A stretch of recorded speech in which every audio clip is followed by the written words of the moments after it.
Assalamualaikum warahmatullahi taala wabarakatuh. Kali ini kita akan sebenarnya lebih menceritakan ulang apa isi dari sebuah artikel yang sangat menarik tentang bagaimana sih kolonisasi itu berimpact kepada hukum Islam di suatu negara. Nah, kali ini kita akan berbicara tentang kolonial Prancis di Jazair, di Algeria.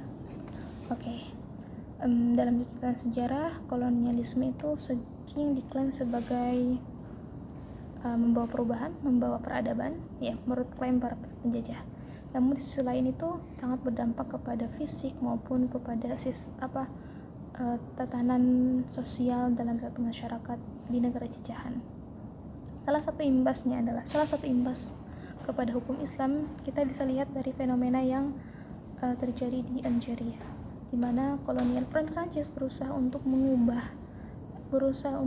meredefinisi hukum wakaf keluarga. Tapi sebelum itu mari kita kenalan dulu nih apa sih yang dimaksud dengan wakaf keluarga. Jadi wakaf itu kan pengertiannya itu praktik sedekah harta secara permanen dengan membekukan pemanfaatannya ataupun tasarruf untuk hal-hal yang diperbolehkan syariat. Jadi apa sih yang dimaksud dengan tasarruf ini? Maksudnya itu kalau misalkan barang wakaf itu nggak boleh diperjualbelikan, nggak boleh dikasihin lagi ke orang lain ataupun diwariskan, ya, karena pemanfaatannya. Nanti ada dua klasifikasi. Yang pertama itu ada yang namanya wakaf khairi. Dia itu pemanfaatannya itu kembali kepada masyarakat sekitar, bisa dibuat jalan, kemudian masjid ataupun bangunan yang lain. Kemudian selanjutnya adalah wakaf ahl atau wakaf keluarga, di mana alokasi pemanfaatannya itu hanya bisa dirasakan oleh keluarga, anak, cucu, dan generasi setelahnya. Nah, kepopuleritasan wakaf sendiri dalam Islam itu sangat terkenal, sangat naik, terutama ketika dinasti Utsmaniyah, tepatnya pada abad 18, ya. Dalam catatan sejarah setidaknya ada 1/5 tanah yang berubah menjadi tanah wakaf nih, kayak gitu. Namun seiring berjalannya waktu nih, pada abad 19 wakaf keluarga perspektif terhadap wakaf keluarga itu semakin problematik karena dia dianggap sebagai tantangan dalam ekonomi suatu negara. Kemudian kita berbicara tentang konteks Jazair. Jadi pada abad 18 itu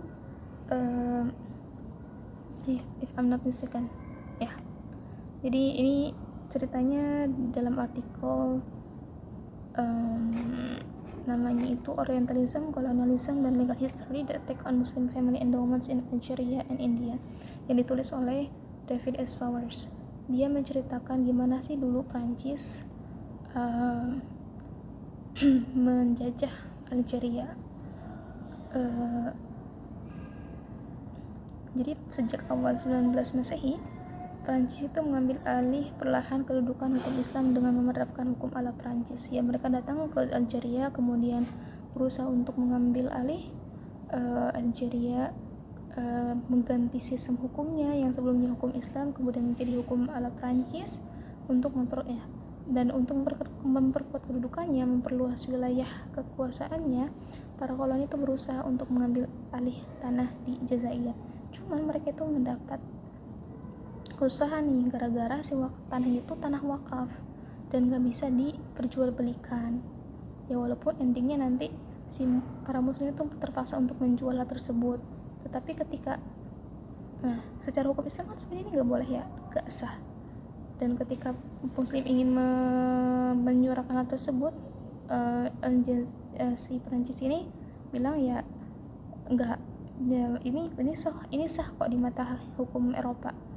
Ya, walaupun itu di hukum Islam itu enggak sah. Nah, enggak berhenti di sini. Legitimasi hukum terus berlanjut sampai awal 20 Masehi. Caranya lebih masif, caranya itu lebih ke merubah sistem merubah pandangan kita terhadap wakaf keluarga.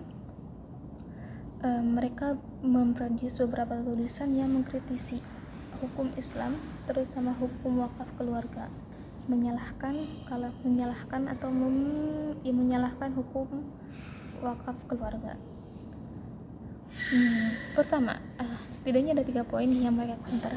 Yang pertama, wakaf khair itu lebih muncul lebih awal dibanding dengan wakaf ahl. Maka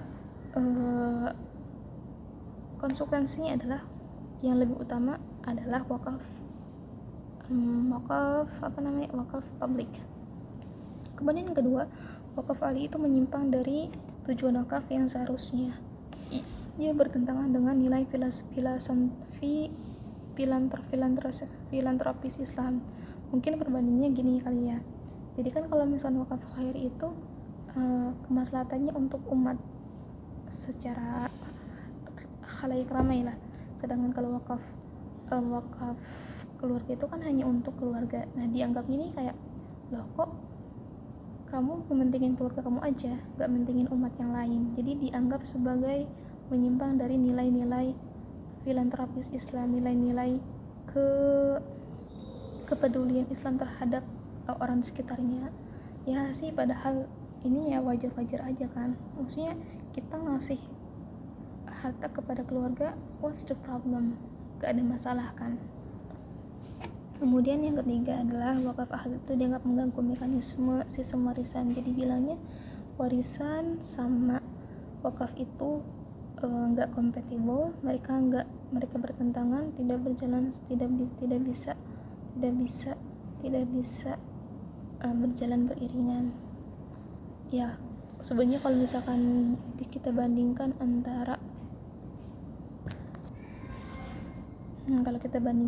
antara wakaf sama warisan, yang lebih menguntungkan para koloni adalah warisan. Kenapa? Kalau dari warisan, ketika sistemnya warisan, maka mereka bisa menjual, bisa membeli tanah itu kan. Tapi kalau misalkan sistemnya wakaf, si koloni nggak bisa membeli si tanahnya tersebut kayak gitu. Makanya mereka lebih bilang, ini kalian tuh udah punya warisan loh, kenapa? Dan wakaf ini nggak sesuai dengan sistem warisan, nah gitu, menjelek-jelekan sistem wakaf keluarga. So based on these points, we can say that kolonial itu nggak cuma fisik ya, tapi juga sistem sosial, sistem hukum, merubah sistem hukum yang ada di suatu masyarakat jajahan. Contohnya kayak tadi, resultnya apa? Resultnya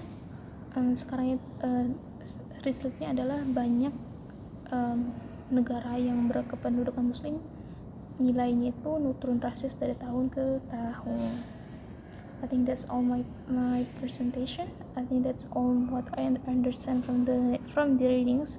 Sebenarnya ada satu lagi tentang kolonial juga, British di India, but I think you can read from the article. So happy reading.